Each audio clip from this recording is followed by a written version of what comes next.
اعوذ باللہ من الشیطان الرجیم بسم اللہ الرحمن الرحیم اللہم صلی علی محمد وعلی محمد۔ امیر المؤمنین علی ابن ابی طالب علیہ الصلاۃ والسلام فرماتے ہیں، خدا کے بندو، اللہ کے دشمن سے ڈرو کہ کہیں وہ تمہیں اپنا روگ نہ لگا دے، اپنی پکار سے تمہیں بہکا نہ دے اور اپنے سواروں پیادے لے کر تم پر چڑھ نہ دوڑے، اس لیے کہ میری جان کی قسم اس نے شرانگیزی کے تیر کو چلائے کمان میں جوڑ رکھا ہے اور قریب کی جگہ سے تمہیں اپنے نشانہ کی زد پر رکھ کر کمان کو زور سے کھینچ لیا ہے، جیسا کہ اللہ نے اس کی زبانی فرمایا ہے کہ اے میرے پروردگار، چونکہ تو نے مجھے بہکا دیا ہے، اب میں بھی ان کے سامنے زمین میں گناہوں کو سج کر پیش کروں گا اور ان سب کو گمراہ کروں گا، حالانکہ یہ اس نے بالکل اٹک پچو کہا تھا اور غلط گمان کی بنا پر اندھیرے میں تیر چلایا تھا۔ لیکن فرزندان رعونت، برادران عصبیت اور شہ سواران غرور و جاہلیت نے اس کی بات کو سچ کر دکھایا، یہاں تک کہ جب تم میں سے سرکش اور منہ زور لوگ اس کے فرما بردار ہو گئے اور تمہارے بارے میں اس کی ہوس و طمع قوی ہو گئی اور صورتحال پردہ خفا سے نکل کر کھلم کھلا سامنے آ گئی، تو اس کا پورا تسلط تم پر ہو گیا اور وہ اپنے لشکر و سپاہ کو لے کر تمہاری طرف بڑھ آیا اور انہوں نے تمہیں ذلت کے غاروں میں دھکیل دیا اور قتل و خون کے بھنوروں میں لا گرایا اور گھاؤ پر گھاؤ لگا کر تمہیں کچل دیا، تمہاری آنکھوں میں نیزے گڑوا کر، تمہارے گلے کاٹ کر، تمہارے نتنوں کو پارا پارا کر کے، تمہارے ایک ایک جوڑ بند کو توڑ کر اور تمہاری ناک میں غلبہ و تسلط کی نکیلیں ڈال کر تمہیں اس آگ کی طرف کھینچے لیا جاتا ہے جو تمہارے لیے تیار کی گئی ہے۔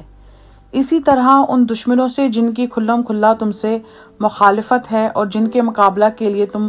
فوجیں جمع کرتے ہو، زیادہ بڑھ چڑھ کر وہ تمہارے دین کو مجروح کرنے والا اور دنیا میں تمہارے لیے فتنہ و فساد کے شعلے بھڑکانے والا ہے، لہٰذا تمہیں لازم ہے کہ اپنے جوش و غضب کا پورا مرکز اسے قرار دو اور پوری کوشش اس کے خلاف صرف کرو، کیونکہ اس نے شروع ہی میں تمہاری اصل آدم پر فخر کیا، تمہارے حسب قدر و منزلت پر حرف رکھا، تمہارے نسب اصل و تینیت پر طعن کیا اور اپنے سواروں کو لے کر تم پر یورش کی اور اپنے پیادوں کو لے کر تمہارے راستہ کا قصد کیا ہے۔ وہ ہر جگہ سے تمہیں شکار کرتے ہیں اور تمہاری انگلی کی ایک ایک پور پر چوٹیں لگاتے ہیں،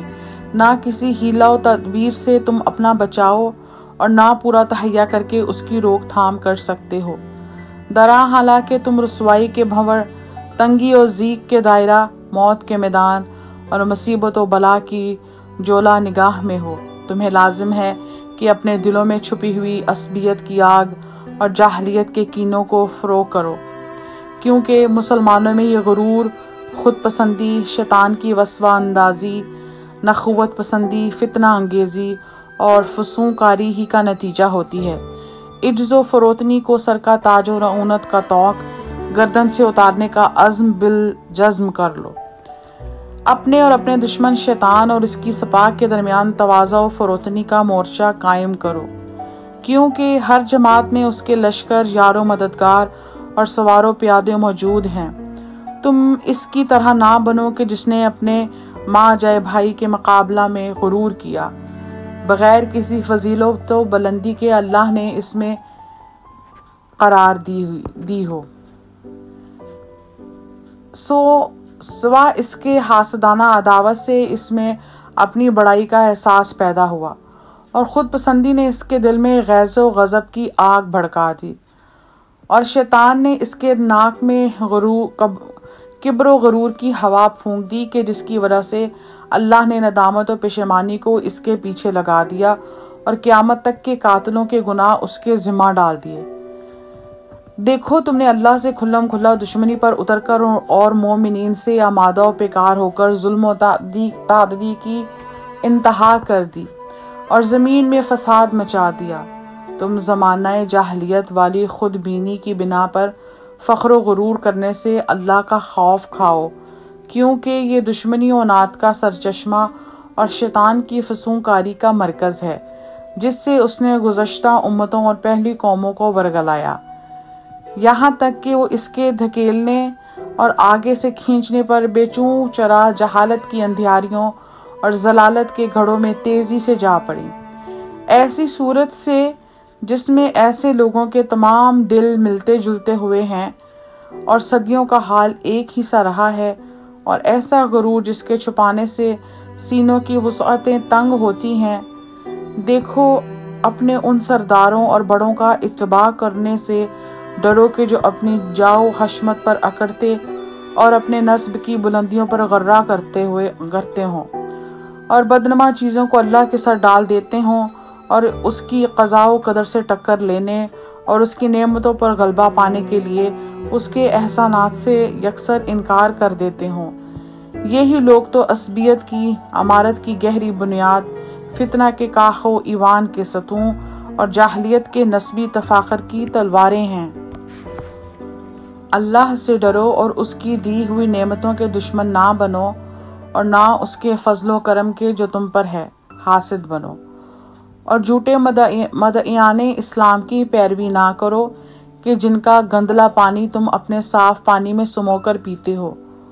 اور اپنی درستگی کے ساتھ ان کی خرابیوں کو غلط ملت کر لیتے ہو، اور اپنے حق میں ان کے باطل کے لیے بھی راہ پیدا کر دیتے ہو۔ فسق و فجور کی بنیادیں ہیں، وہ فسق و فجور کی بنیادیں ہیں اور نافرمانوں کے ساتھ چسپیدہ ہیں، جنہیں شیطان نے گمراہی کی بار بردار سواری قرار دے رکھا ہے، اور ایسا لشکر جس کو ساتھ لے کر لوگوں پر حملہ کرتا ہے، اور ایسے ترجمان کہ جن کی زبان سے وہ گویا ہوتا ہے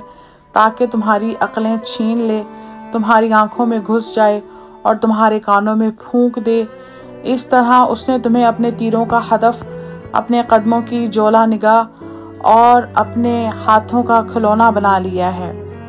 تمہیں لازم ہے کہ تم سے قبل سرکش امتوں پر جو قہر و عذاب اور عتاب و عقاب نازل ہوا اس سے عبرت لو، اور ان کے رخساروں کے بل لیٹنے اور پہلوؤں کے بل گرنے کے مقامات سے نصیحت حاصل کرو،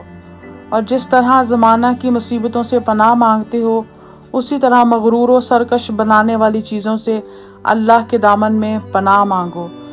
اگر خداوند عالم اپنے بندوں میں سے کسی ایک کو بھی کبر و رعونت کی اجازت دے سکتا ہوتا تو وہ اپنے مخصوص انبیاء اور اولیاء کو اس کی اجازت دیتا،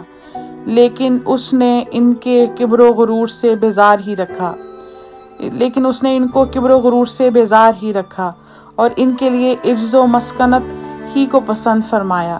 چنانچہ انہوں نے اپنے رخ سارے زمین سے پیوستہ اور چہرے خاک آلود رکھے، اور مومنین کے آگے تواضع و انکسار سے جھکتے رہے، اور وہ دنیا میں جنہیں اللہ نے بھوک سے آزمایا، تعب و مشقت میں مبتلا کیا، خوف و خطر کے موقعوں سے ان کا امتحان لیا، اور ابتلاء و مصیبت سے انہیں تہ و بالا کیا۔ لہٰذا خدا کی خوشنودی اور ناخوشنودی کا معیار اولاد و مال کو قرار نہ دو، کیونکہ تم نہیں جانتے کہ اللہ دولت اور اقتدار سے بھی کس کس طرح بندوں کا امتحان لیتا ہے۔